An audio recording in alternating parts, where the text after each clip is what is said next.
Hey y'all, welcome back to my channel. It's me, Simone, and Child Married to Medicine is back. When I tell you these people came back with a fully loaded episode of drama, they brought all the drama from last season and some new drama too. They got all the old characters and some new old ones that they could have left back there. A lot went on in this episode. There's a lot to talk about, and I'm gonna tell you right now, from what I watched on the back end of this episode, the last parts of this episode, I'm gonna have some tough commentary about these marriages. I know I'm probably piss some people off with it. It is what it is. I'm gonna say what I got to say, but let's just go and get into it. Before we do, please be sure to like, share, comment, and subscribe if you've not already. Now let's go ahead and get to this drama because it's a lot. So the first episode opens up with everybody catching up with what's going on. Jackie at work as always. Toya and Eugene in the house trying to pretend that they have the best sex life in the world. Just And then Simone and Cecil are at home planning a celebration for their 35th college graduation. This is a reunion or something they planning, but they're planning it to be modeled after Freaknik. Because according to Cecil, Freaknik started in Atlanta as a gathering of the students of the Atlanta colleges that could not go home for the holiday. So they would just come together at a park and have a good time. And that grew into some historical, monumental, annual event. Hell, I remember my big cousin going to Freaknik, and I don't think she was in nobody damn college. They was just, everybody was going. I wanted to go, but I was too little. And she used to bring me back a t-shirt that used to piss me off. I want no damn t-shirt. I want to go. Well, apparently that's a common experience. Cecil said many of their friends had not had the opportunity to experience Freaknik, so they decided they were going to replicate this glorious event, and they're going to call it Whitnik. It's going to be their event, and they're going to give the people a taste of what they missed. Well, good luck. So they're planning the party, and they're talking about all the amenities that they're going to have and how the night is going to go, and then they get to the guest list. And Cecil asked, well, have you invited all of the ladies? Simone said, well, yeah, I invited everyone that I stay in touch with. Cecil said, here we go with this bullshit. Simone said, here we go what? He said, who exactly is all the people that you keep in touch with? She said, you know who all that is. There are no secrets. He said, did you invite Quad? Simone sitting there looking crazy, and we cut over to Quad's house where Heavenly is going to visit her. She's showing up with some flowers and I guess a bottle of wine. She get out the car, and before she can get around the car good, she done dropped the damn bottle of wine on the ground. So Quad enters season 11 saying that, it's been a roller coaster since the reunion. She said everybody wanted an apology out of her, and she heard from the month since their reunion. She said the only person she really has been in communication with is Heavenly. And that's because Heavenly had the decency to go back and actually objectively look at the entire situation. And she said Heavenly came to her and said, I went back, looked at everything, and I realized we fucked you over. And you know what? That, for me, is what separates Heavenly and Simone. Now, Dr. Heavenly talk a lot of shit. She's a messy motherfucker. But when she wrong, she'll say, hey, I was wrong. I was in the heat of the moment. I was trying to fuck you up. I wasn't thinking about right and wrong. I was just thinking about tear your ass out the frame. And so, you know what? When I think about it, that might not have been right. Whereas, for me, Dr. Simone, this is the root of my issue with Dr. Simone, is that I think it was season 2 when the group called themselves Falling Out with Quad. And Simone had absolutely no issue with Quad. She had no reason to have an issue with Quad. And they were out at some cabin having a roundtable discussion about excommunicating Quad from the group. And Simone could have and should have taken that opportunity to say, what are we really mad at her about? Like, what did she do? Why do we not like her? Like, why are we excommunicating her from the group? And even if we have a justified reason to have a problem with her, why can't we come together as a group and work through that issue? Why are we just trying to get rid of her? Rather than do that, Simone sat at that table and said, all right, well, if y'all got a problem with her, we all got a problem with her. And I have never respected her since. So the two of them sit down to catch up, and Dr. Heavenly is asking Quad, have you talked to Dr. Simone? Have you talked to the girls? What's been going on? Like, because I know y'all weren't getting along. I know I'm probably the only be talking to you. Quad said, well, when it comes to Dr. Simone, I haven't really talked to her since the reunion, and that's because I felt like she did some very distasteful things at the reunion in terms of bringing up the tragedy that happened at Quad's home.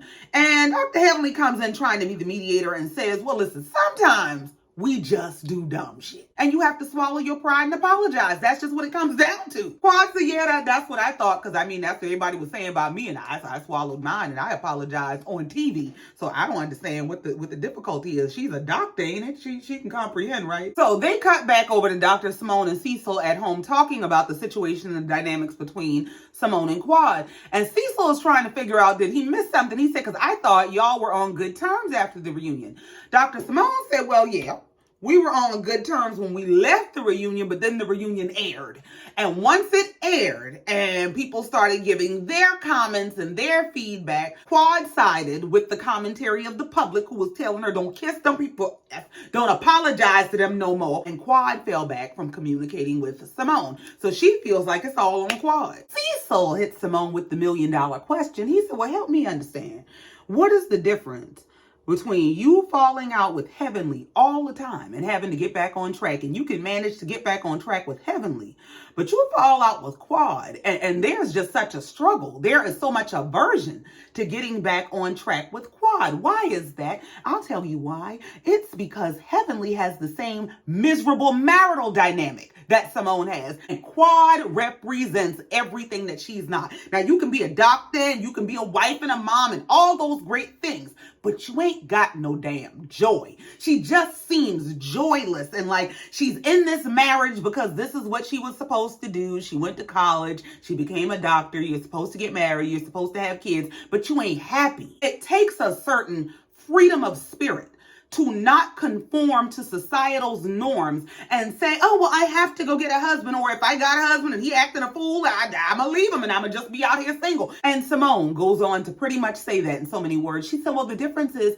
with Heavenly and I, we can actually spend real time. Like I can go to her home, and if I invite her to my home, she's coming to mine. She said, whereas with Quad, it's just more of a superficial relationship. Well, here's the thing. We just saw before she spouted this bullshit, Quad and Heavenly at Quad's house doing exactly what Simone just said she can do with Heavenly. Heavenly is over there spending real time. Heavenly is over there invited to Quad's house and she showed up, and we've seen Quad invited to Heavenly's house and showed up, and it wasn't for some grand event. Just say you don't like the damn girl. So we cut back over to Quad's house where Heavenly is asking Quad, has Simone tried to reach out to you at all? And Quad said, no, I haven't heard from her. She said, oddly enough, she probably thinks that I should reach out to her. Well, you know your friend of me. And in the confessional, Quad said what needs to happen for Simone and I to get back on track is Simone needs to take accountability and say I was dead ass wrong. The same way she liked to be screaming for other people to do. Well, Heavenly said, as for me and my house, we gonna serve the Lord and we gonna apologize. She said, I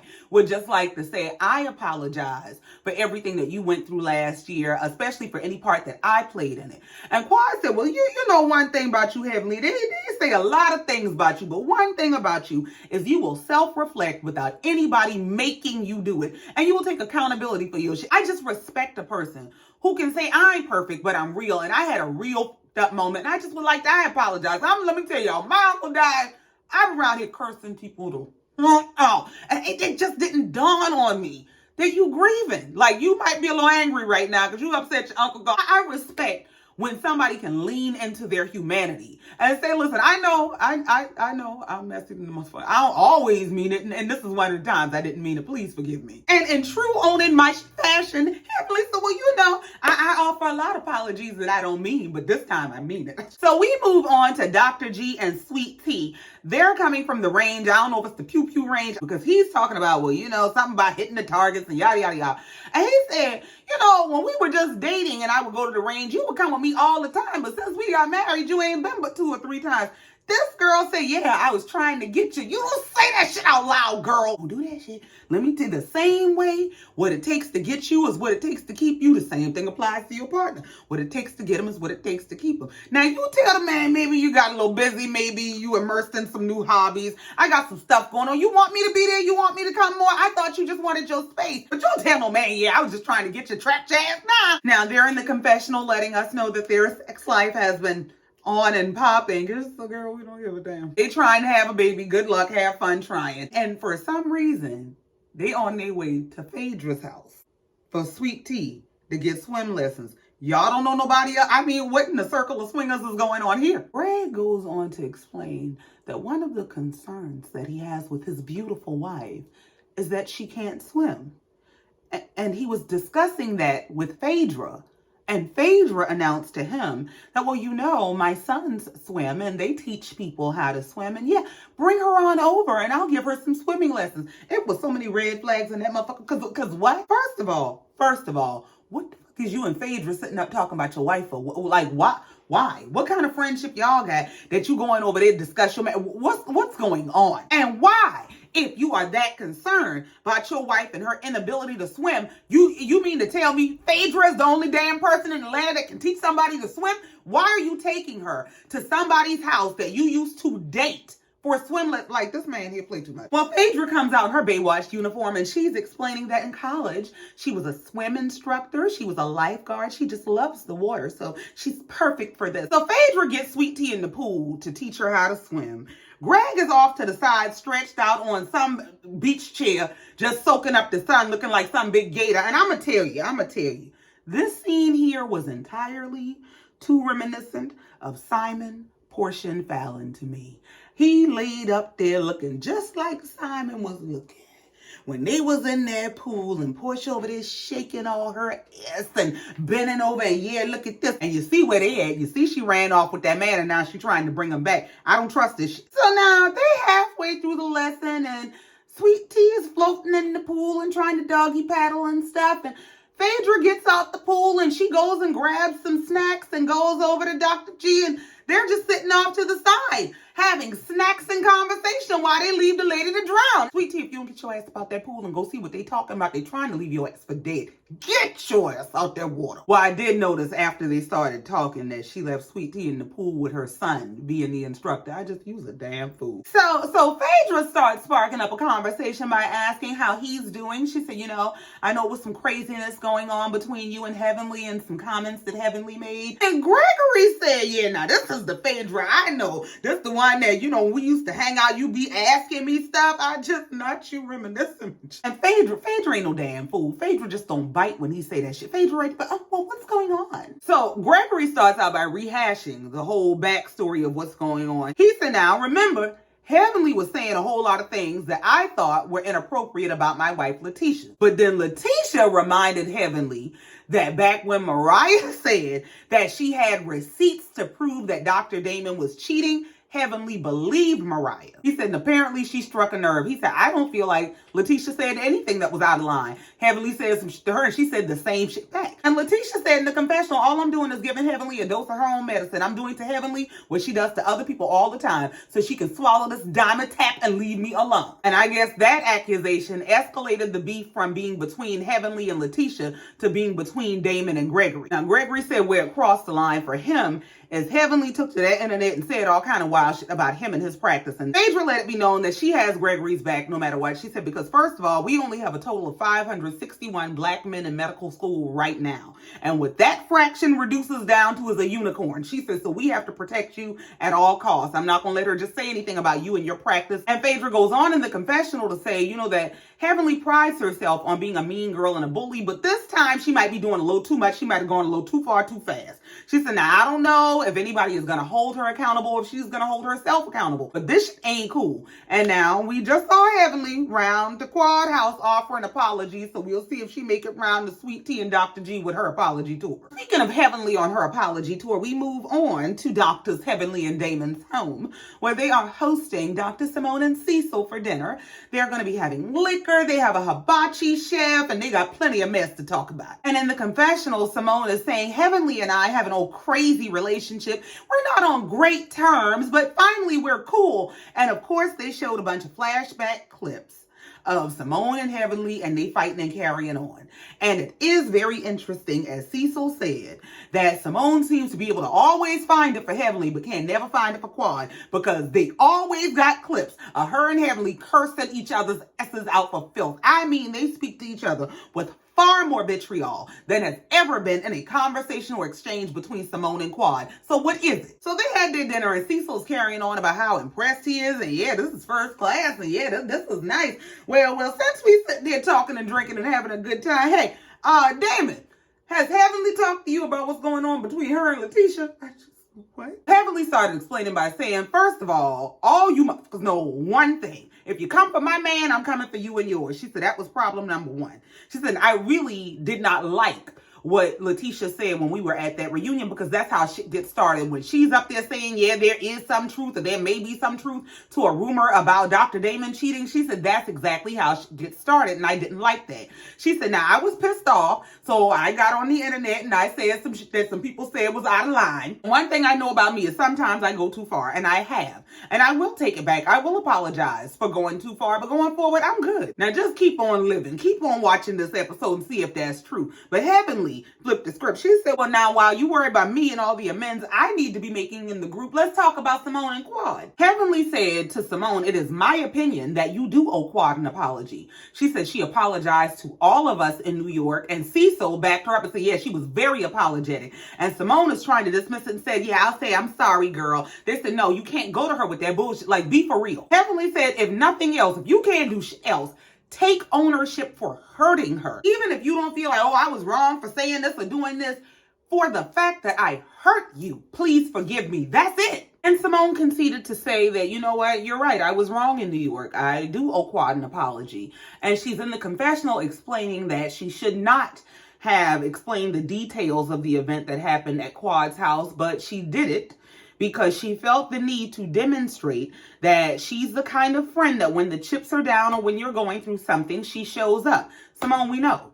That was not lost on us. We know exactly what you were trying to demonstrate, and that was the issue that a lot of people voiced, is that you put your need to be perceived as a good friend over good manners. Well, Simone is trying to weasel her way out of having to take accountability for how she treated Quad. And she's saying, well, you know, I said that at the reunion, but 15 minutes later, she was in my dressing room trying to give me a hug. Heavenly said, that's just because that's who she is. That's how she is. Quad is the kind of person that when she's hurt, she's not going to show you the chinks in her armor. She's not going to show you that you hurt her. She's going to try to hold it together. She's going to try to make peace and everybody, let's just get along and I apologize and I forgive you and whatever else. She said, meanwhile, she's broken inside. She's hurting. And as Heavenly is explaining that to her, even Cecil pipes up in the background and say, yeah, she's hurt inside, but she's trying to show up like a boss on the outside. And Simone said, Quad's representative, could you please be quiet? Because that's what it boils down to. You don't like the girl. She triggers your insecurities, and you're going to find a reason to not like her, to fall out with her, to be in beef with her. Even when everybody around you is telling you don't make no motherfucking sense. You at your arch enemy house having this conversation, but you still just trying to find a reason to not have to be accountable for how you treated her. And Cecil is in the confessional explaining that it is complicated to be friends with Quad when Simone is not there, and he doesn't want to overstep his boundaries, but he does try to look out for Quad. And that's when we see a scene of him sitting down talking to Quad, inviting her to this Freaknik Whitnik that they're having. Heavenly says to Simone, she said, you know, we're supposed to be the golden girls. We're the older, more mature ones. Let's own our positions and let's be the grown-ups. Let's be mature. Simone said, well, that's for you and Quad. That doesn't have anything to do with me. You are committed to disliking that girl. So we move on to Simone and Cecil's house where they're setting up for their Whitnik party. And we see that they have 40s. People are going to be coming up in old school cars, and they're asking everybody about their Freaknik memories. And funny enough, I was actually surprised that many of the doctors had never been to Freaknik. I thought it was just me. Phaedra said she never went because she was studious. She was too busy being a good student, a good Christian girl. She didn't do those kinds of things. Girl, we know you call the head doctor. Dr. Jackie said she ain't never went because she was too busy trying to get her check. She said, I was in my residency and I could never get off and I didn't give a damn. I'm trying to be a doctor, not a freak. Well, Doctors Jackie and Heavenly are at Dr. Jackie's house getting ready for this whole Freaknik Whitnik day, and they're trying on wigs. I don't know who the hell made them wigs, but take them shit back. Of course, Heavenly chose the biggest, most gaudy wig she could find. It was supposed to be a remake of the Bats wig, the big blonde one. I don't know what that shit was standing up on her head. And Dr. Jackie might not have ever been to Freaknik, but Heavenly said she came all the way up from Florida. She said she went to FAMU, but they made their way to Atlanta for Freaknik. Yeah, they had a good time. Now, Dr. Damon said he wasn't there. He was busy studying, trying to be a good doctor. Heavenly heavily told that man, well, good thing we didn't meet at the Freaknik, because if we had met at the Freaknik, we'd probably had our kids early, because I was having a good time at the Freaknik. I said, yeah, you must be done gave that man a new batch of spaghetti, because why would you tell him that shit? So then we see Cecil and Simone make their grand entrance, and then we see Phaedra pull up. Phaedra looked like she fresh out of damn music video. Child, Phaedra sitting up there like a damn emblem. I forgot it was Toya and Eugene was in the car too. Now they, like some of the other doctors, have never experienced Freaknik, but they said it's not because they were so committed to their careers. They were churning. They were somewhere in middle school and high school when all this was going on. So then we see Lateasha and Dr. Gregory arriving, and who's driving them? It's Contessa and her damn husband, Charlie, back on the show. And when I tell you I am not excited, she in the confessional about we're back, did you miss me? I say hell no, out loud. Contessa gives me emotionally and damn near mentally unstable all day long. You know what it is, and it's gonna come up in this season. But Contessa is one of those people who you can watch her be mistreated by this man. And as soon as you say something about the man mistreating her, she ready to fight with you about, are you calling my husband abusive? Yeah, because he is. Now, let me tell you what really pissed me off about this scene. When Contessa and Scott get out of the car, Toya starts looking around like, oh my God. Dr. Jackie starts looking around like, oh my God. Everybody is pretending to be shocked that Contessa and Scott are back. And it's just a bunch of bad acting. Like, it pisses me off. Stop playing in our faces. Y'all are not actors. Y'all are doctors. And as usual, Contessa comes in with the bullshit. She starts going around hugging all the people in the group. And Heavenly done talked to her as soon as she saw her. She said, I don't know why Sweet Tea brought her. They must be planning to jump me, but I got something for the ass. So as Contessa is going around the group and hugging everybody, Heavenly steps up and hugs her. Because like, either we gonna hug or we gonna fight. What you want to do? Contessa is saying, oh, I get a hug. And she's in the confessional talking about, she came up and hugged me like we're long lost cousins instead of long lost enemies. Like, girl, go to hell. So now the guys over on their side with the same bullshit. Dr. Gregory is going up to Dr. Damon, and Dr. Damon said, oh, I mean, you gonna say what's up to me? I didn't know if we were speaking or not. Gregory said, well, we gotta talk. Let's put it that way. Damon said, I'm mad about nothing. I mean, as far as I'm concerned, I'm good. Damon said, well, it would take a lot for me to be mad, like for real mad about the whole situation. Gregory said, well, I don't feel like that. My whole job is helping people deal with their damn feelings and their thoughts. So yeah, I got feelings. Everybody is human, and I don't feel like you feel. So Simone gets up to make a speech to the entire party and announce how this is their 35th college reunion, and yada, yada, yada. And as she's making this speech, they have a special grand entrance happening. And who is it but Quad? Simone up there with that same bad acting, trying to pretend like she's shocked, like she didn't know about, we have an uninvited guest. Like, it's just, child, Quad hopped out the car and said, I don't give a damn how nobody feels. Cecil invited me, so everybody else can go to hell. So now Heavenly and Simone off to the side, drunk as they want to be. When they start all that damn talking to each other this close and looking at each other in the eye like they want to kiss each other, they just as drunk. Heavenly told Simone, I'm just wanting to make sure everything is good, which she said, you know I love you, and I love Quad too, and you love Quad, so just gonna make it right. And Simone goes on to say, I don't know why Jackie and Heavenly apologized to Quad so quickly, and we saw clips of Jackie apologizing to Quad 3 weeks before this, where she just offered her a general apology. She said, I could say it's for this and for that, but just in general, I apologize. I'm sorry. And then we saw that 3 days before this, Heavenly sat her down and said, listen, I apologize for any contribution I had to how we treated you because it was wrong. And Simone is saying, well, maybe they were just upset about the backlash that they got online because they got as much heat as I did, but I speak my authentic thoughts and my authentic feelings. And I don't give a what anybody thinks or says, girl. Basically, I can't own when I'm wrong. And I expect my friends to gang up with me and be wrong with me. And now they've abandoned me by taking accountability and ownership for their part in some bullshit. You're absolutely right. You don't care what anybody else thinks or feels. And you don't even show up to the situation rational half the time. Like, she screams and acts a complete ass. And then has the nerve to sit up like she's the one with all the sense and all the dignity. And she speaks from her authentic feelings. And I don't care what anybody thinks. That is a lack of accountability. That is a lack of ownership. That's a lack of self-control and self-awareness. That is a level of self-centeredness that is absolutely destructive to any relationship that you put yourself in. Now we see Quad just moving through the crowd, mingling, minding her business.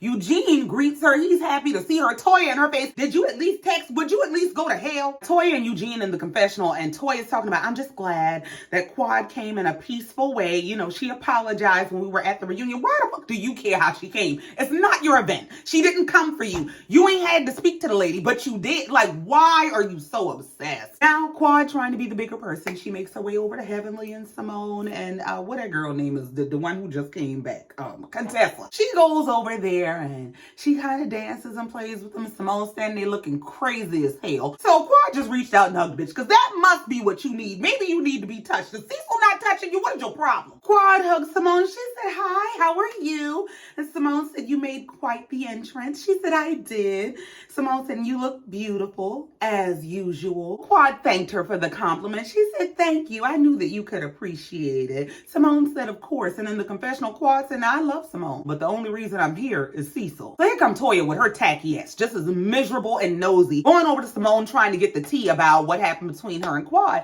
She says, so I see that you and Quad had a conversation. What'd you say? Simone said, hello. Toya said, and then you said, come on, Quad. You gave her a hug. And then what happened? And see, that's what you get for being nosy, because that ain't what happened with your nosy ass. Simone said, and that was it. Toya said, well, why didn't you tell her that, you know, we should get together and talk? Simone said, because I don't want to get with her and talk. So then, child, they moved on to a performance that they had scheduled for this whole event. Who the hell did they book to perform except Contessa's husband, Dr. Scott? Just what the f? And I tell you, that shit was a mess. And child, he is in the confessional handing him his ass. Eugene said, well, I downloaded the song on iTunes when he put it out. Toya said, but did you play it? Eugene said, yeah, he got one stream out of me. I played it one time. Heavenly in the confessional by somewhere, oh, if I can get a BBL over the age of 50, he can become a rapper. Damon by something, but babe, you don't have a BBL. She looked at him like, yo, po dumb self. She said, honey. So now both the party and the episode are coming to an end, and Contessa goes over to Lateasha, Gregory's wife, and she's asking, you know, did you get to talk to everybody? Did you get to mingle with the group? And Sweet Tea said, yeah, I talked to everybody except the dentist. Contessa said, well, hold on. She said hi to me. She didn't say hi to you. Yeah, y'all beef is a little older. Sweet Tea said, well, at this point, I absolutely feel like Heavenly needs to be approaching me, and it needs to be with an apology. Now, as soon as she said that, we see Heavenly around there hollering for Damon. Phaedra said, oh shit, yeah, because that's that drunk holler. That's that liquor done hit the spot. She about to act a damn fool. Somebody find her man and help her get home. So now, as Heavenly running around screaming looking for her husband, Sweet Tea decided this was a good time to go talk to Heavenly's husband. So she goes up to Dr. Damon and she's explaining to him that Heavenly made a bunch of nasty, disparaging comments about her. She said, I never directly said that you cheated. I don't think you a bad guy. I just think your wife runs her mouth too much. And as she's saying this, Gregory walks up and he is like, oh, everybody's talking. So Lateasha's clarifying that I didn't make that up. I repeated something that your wife told me. Damon said, well, I wouldn't hold that against you. But he turned to Gregory and said, my problem, though, is you know me. You know my spirit. Your wife doesn't know me. She can say anything because, you know, she can perceive me however she perceives me. But you know me because we've hung out. Damon says you hesitated like you don't know me. And in the confessional, he's saying that, you know, I was really upset when I was talking to Greg in New York about the things that his wife said. I know he knows my character. All I wanted him to say is you're a good guy. Everybody says you're a good guy. I've never heard anybody say anything bad about you. Well, here's the thing. That could be your public persona.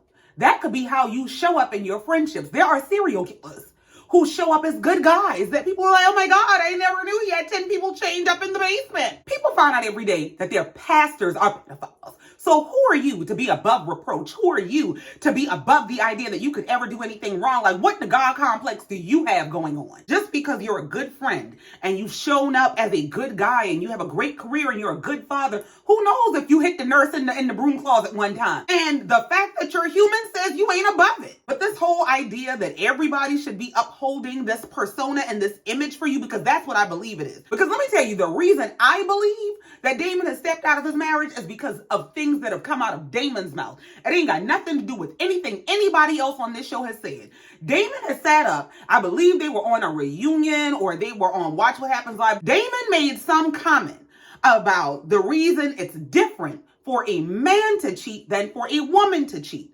He said, you know, a man can step out and it doesn't mean anything. It means something when a woman steps out. That shit there rang every cheater bell to me. Like, it was this big red flag to me, because I've always side-eyed their marriages. Too much of daddy this and daddy that, and trying to pretend like she's so submissive and I don't need nobody talking to my husband without a woman there. It all screams, this man done been doing shit behind my back. We ain't gonna tell nobody. I ain't gonna tell nobody who's in the nurse in the broom closet. We just gonna pretend that we's a happy marriage. And I'm gonna tell y'all, yeah, I give it to my man every night because I don't want y'all thinking he got to get it from the next. It all screams he's cheated. Now, as Damon is explaining to Gregory how he was offended with Gregory for not defending his character because of the things that Gregory's wife said, Gregory said, well, when you charge me with something that my wife said, I found that to be unusual. Damon said, well, what am I supposed to do? Talk to her about it? I mean, she is a human. This whole, I don't speak to women. I only speak to men. I speak to their husbands. What am I supposed to do? Talk to her? Let me ask you something. If you were still working at the hospital, I don't know if he does or if he's just in his private practice, but if and when you were working at that hospital, if whoever is above you is a woman, do you demand a man to have a conversation? No.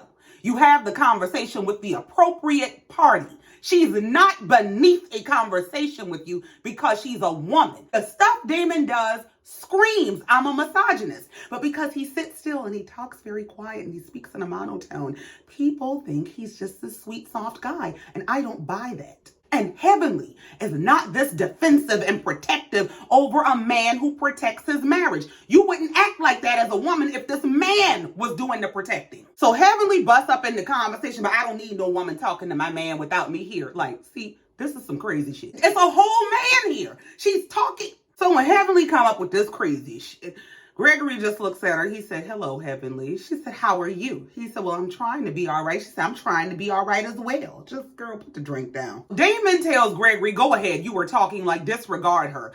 And he said, well, you know, Damon, there's been some harsh things that have come from your wife. She said, there's been some harsh things that have come from your wife. And do you see how it's your wife that's here escalating the situation while you don't talk to people's wives? Now Lateasha and Gregory looking at him like, you see this crazy shit in real time? You see this? Damon said, you know, if you got a problem with something, Heavenly says, come to me. Look, y'all play them pimp and hoe games with somebody else. Nobody has to play along with that stupid shit that y'all do at y'all's house. Like, this shit is so, oh God. You mean to tell me your wife is capable of running a practice but not managing a conversation? She can offend people. She can say anything she want to say, but can't nobody say nothing back to her. Can't nobody throw no insults about you to her after she done said anything she wanted to say to people. Now they got to come talk to her pimp about it. If you don't go to hell. So Lateasha interjects to say, but the problem is Gregory never said anything bad about you.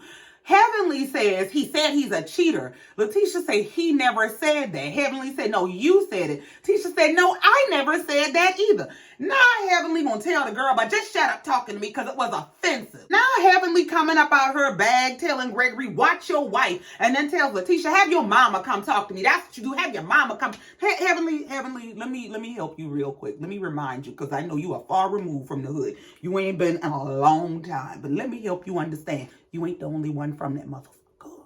You gonna meet your match.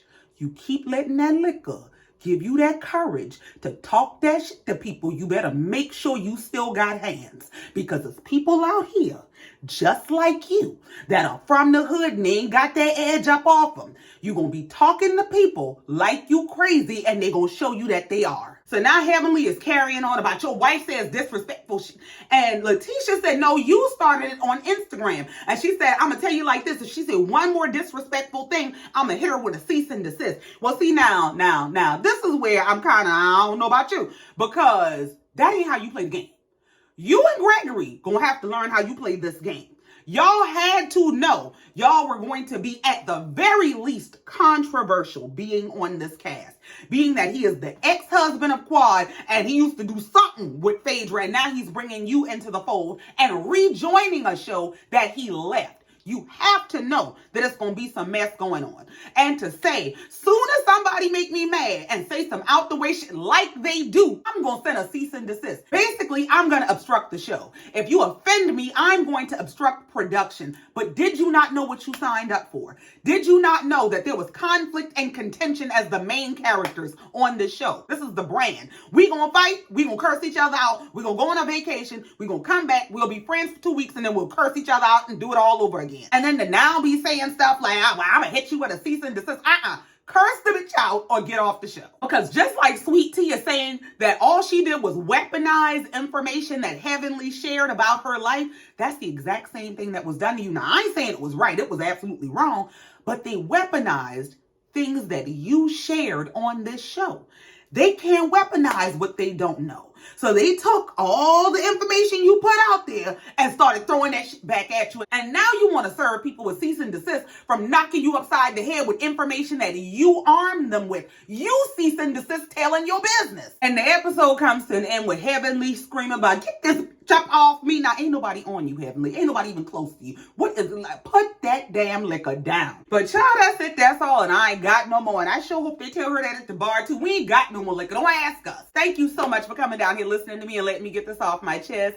Please be sure to like, share, comment, and subscribe if you've not already. And in the meantime, until next time, just like every time, know I love you and I mean it. Happy Thanksgiving. Enjoy your holiday. If I don't talk to y'all before then, bye.